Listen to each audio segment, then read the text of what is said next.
Bicol, also spelled Bicol, Spanish, Bicolano.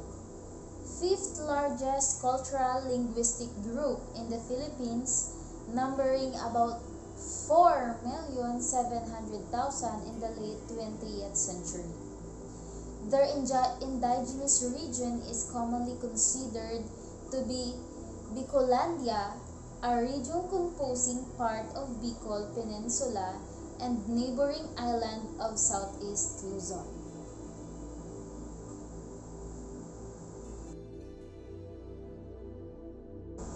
Good day each and everyone, this is Luisa P. Dalagon, and today, me and my group will be discussing all about the religious belief, the costume and traditions, the family houses, the ethnics, the tribe and dialects, the occupation, the fashion wearing, the cuisine and delicacies, the favorite foods, the different songs, the instruments, the ritual, the superstitious events, bad and good practices in life, the holiday, the birth, the baptismal, the festival, and the marriage of Bicolanos. Firstly, I will discuss to you the occupation or the livelihood of Bicolanos. As you can see, Bicolanos are largely an agricultural and rural people producing rice, coconuts, hemp. They are rich in spices. That's why Bicolanos are said to be great when it comes to eating chili food or foods which high in spice. Copra processing and abaca striping are generally done by hand. Fishing is also an important industry, and fish supply is normally planted during the month of May through September. Organized or big-time fishing makes use of costly net and motor-powered and electric-lighted boats or lanchas called palakaya or basnigan. Individual fishermen, on the other hand, commonly use two types of nets, and these nets are the bisnig and the pangki, as well as the tinchuro, bulichi, and sarap. And now, let us go to the favorite foods of Bicolanos. Tourist spots, impressive waterfalls, beautiful beaches, and breathtaking scenery are only some of the best things about Bicol. Bicol also flaunts delicious native delicacies. It's what makes the travel experience so unique and memorable. Here, you'll see the frequent use of creamy coconut milk, one of their major crops, and the red chili peppers in their dishes. You've probably already tried and remade some of their most popular dishes at home, but nothing can truly beat the experience of tasting it from where it originated. Nothing beats an authentic Bicol Express dish. This is arguably one of the most popular dishes that originated from Bicol. It is widespread and relished by all Filipinos. It is a meal that is being remade in several households today. So when you're in the region, they surely be on the top of your list. Bicol Express or Sinilihan is a mouth-watering spicy delicacy made from long chilies or siling mahaba, coconut milk, and pork. It is a flavor combination you never knew needed. The second of favorite food of Bicolanos are laing. Laing or pinangat, another popular Bicolano delicacy, is a dish that consists of taro leaves and meat. It is prepared in creamy thick coconut cream spiced with laboyo chili, lemongrass, garlic, and shrimp paste. This dish is sure to deliver big flavors at first bite. It can be enjoyed alone or with a cup of steamed with white rice. Best of all, it is affordable. The third favorite food of Bicolanos are sinantol, which aside from coconut, santol, also known as cotton fruit, it is one of Bicol's most produced crops. Because of its abundance, Bicol holds a native delicacy called sinantol or ginataang santol. It is composed of shredded santol with sili and gata along with other fish or pork. It possesses the perfect balance and blends of salt from the meat, the sourness from the santol, the creaminess from the coconut cream, and the spice from chili. The fourth favorite food of Bicolanos is sinampot. Sinapot care for something sweet. Here's something that Bicolanos enjoy eating during merienda. Sinapot, a delicacy made from saba, is a sweet treat you surely enjoy. These are saba bananas sliced lengthwise, which are fried in a batter. In the metropolis, it is known as maruya. However, unlike maruya, sinapot is not coated in sugar. In fact, some Bicolanos dip sinapot in bagoong. The fifth favorite food of Bicolanos is pancit bato. There is no doubt about how noodle dishes like pancit is popular in the Philippines. It is an all-time favorite merienda. Everywhere you go, there is a different variant of it. Camarines Sur, Bicol is where pancit bato gisado originated. It is a pancit dish that you shouldn't miss out on when you visited Bicol. The noodles that are used in cooking this originated from Bato, Camarines Sur, where it got its name. The sixth favorite food of Bicolanos is pili roll. If you're looking for a Bicolano dessert, consider trying out the pili roll. The pili nut is also one of the Bicol's common crops. Its tree grows in volcanic soil that bear its nut that deliver a rich and butterfly flavor. You can find a variety of dishes and desserts made out of it. The pili roll, popular in Camarines Norte, is a fluffy melt in your mouth. Soft cake roll with a sweet caramelized filling and chopped pili. You can even buy this as one of your pasalubong to make home to your family. And the last favorite food of Bicolano is tiwi halo-halo. The tiwi halo-halo is a treat you can enjoy on hot summer days while strolling around the streets of Albay. It is the region's take on the famous Filipino delicacy. Here, you'll find the cheese as an added component. The milk is also much milkier, creamier, and more flavorful because coconut milk is used to cook the ingredients. Now, we will go to the songs of Bicolanos. The first song is Pantomina. Camacho was a member of the Mabuhay Singers in the 1950s. She recorded her first album in the early 1960s and recorded most of her songs with Villar Records.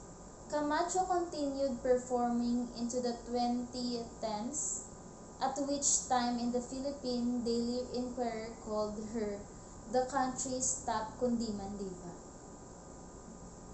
The second song of Bicolano is Ano Daw Itong Sakubod.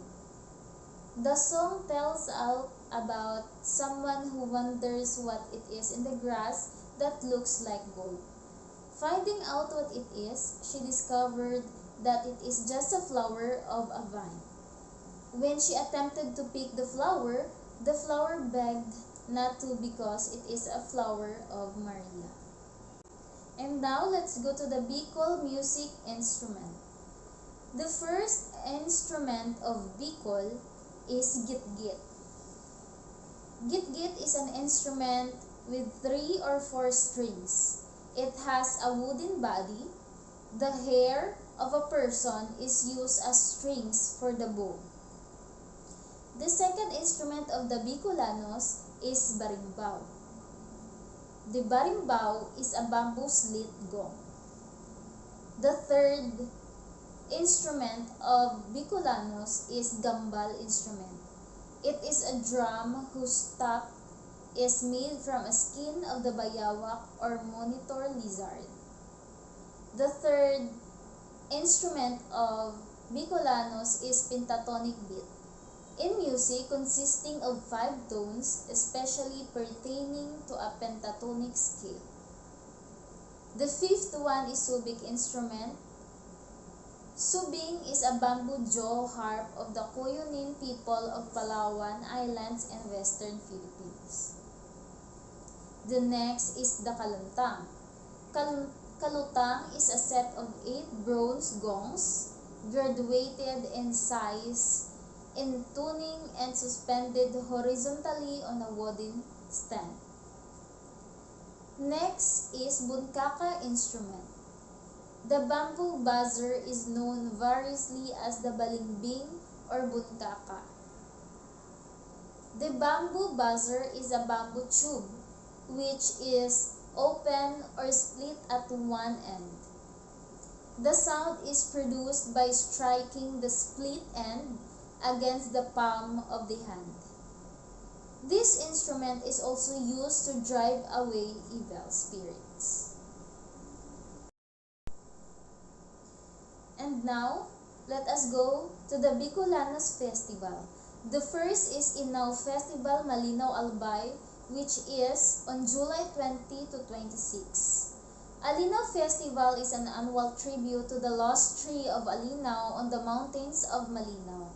It is also said that the word Alinaw came from the word Malinaw, which means clear waters, where one of the best falls is here, the Vera Falls.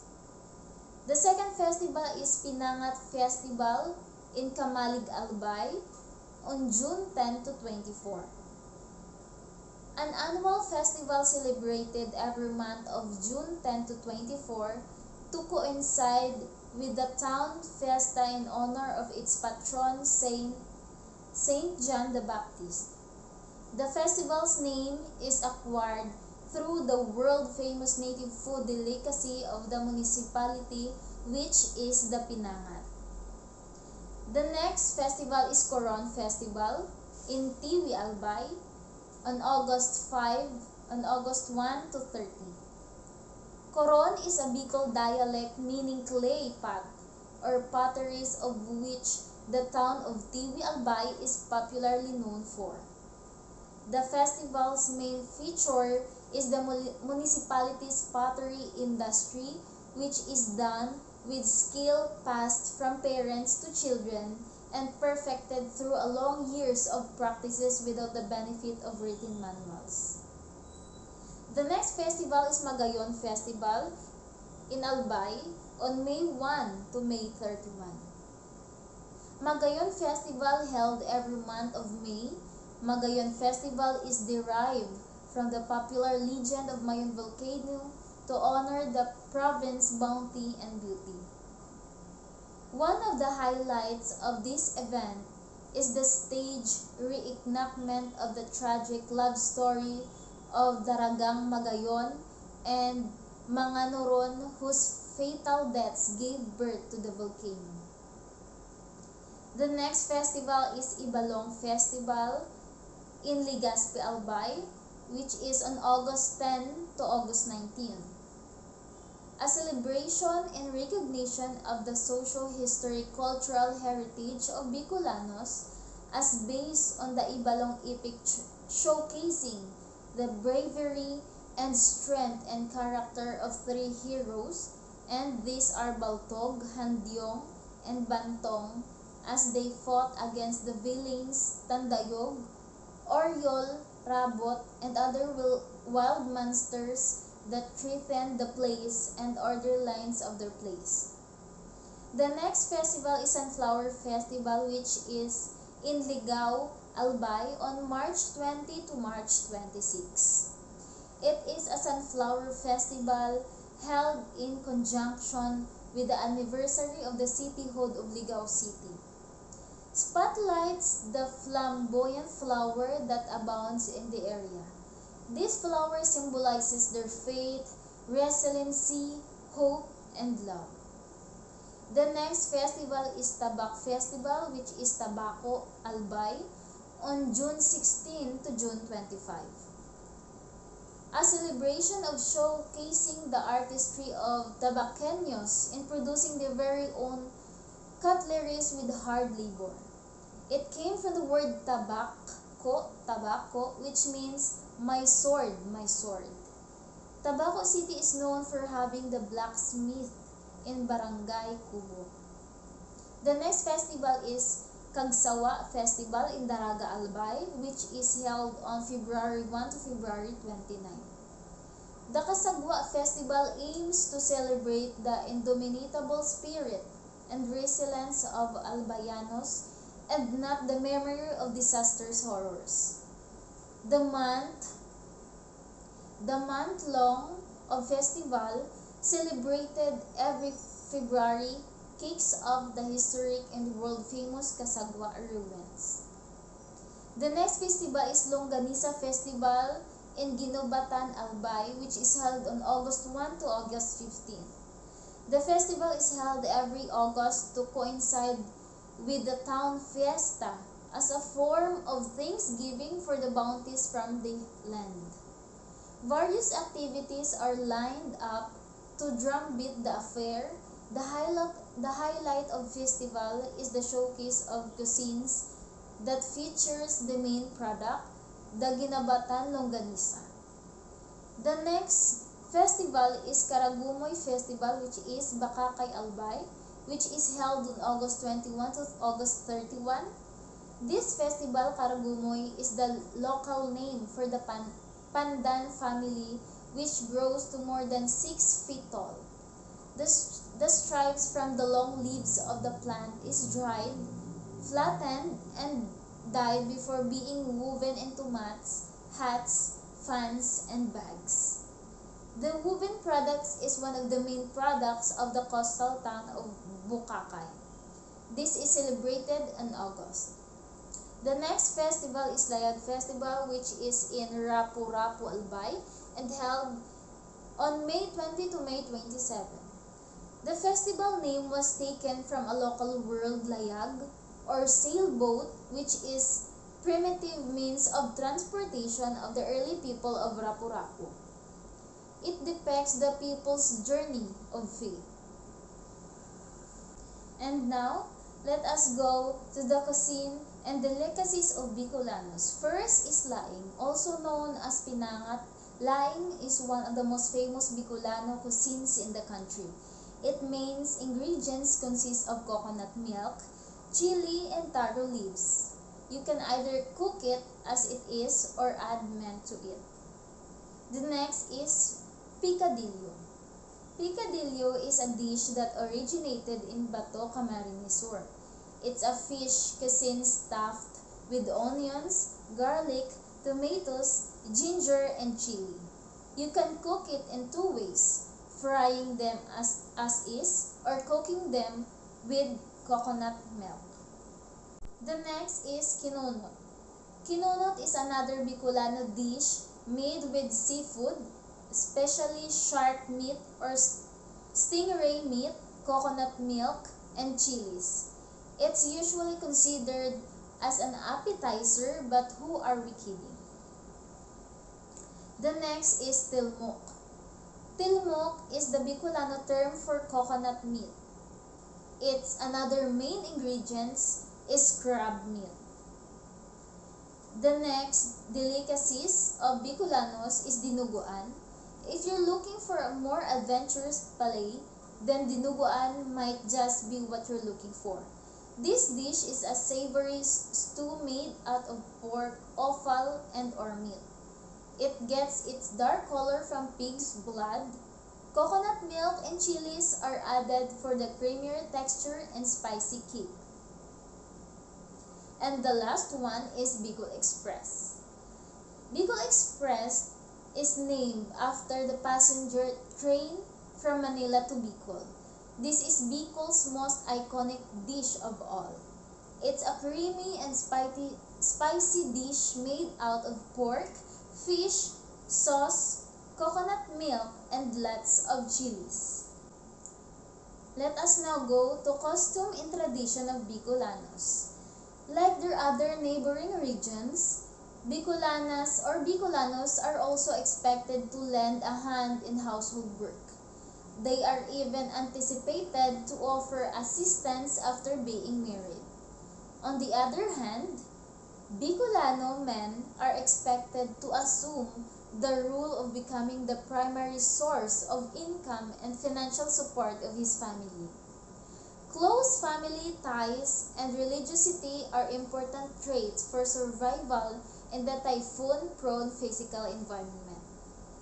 Some persisting traditional practices are the pamalay, pantumina, and tigsikan. Beliefs on God, the soul, and life after death are strongly held by the people. Related to this, there are annual rituals like pabasa, tanggal, fiestas, and Flores de Mayo. Side by side with these are held beliefs on spiritual beings as the taong lipod, duwende, onglo, tambuloslos, kalag, katambay, aswang, and mangkukulam.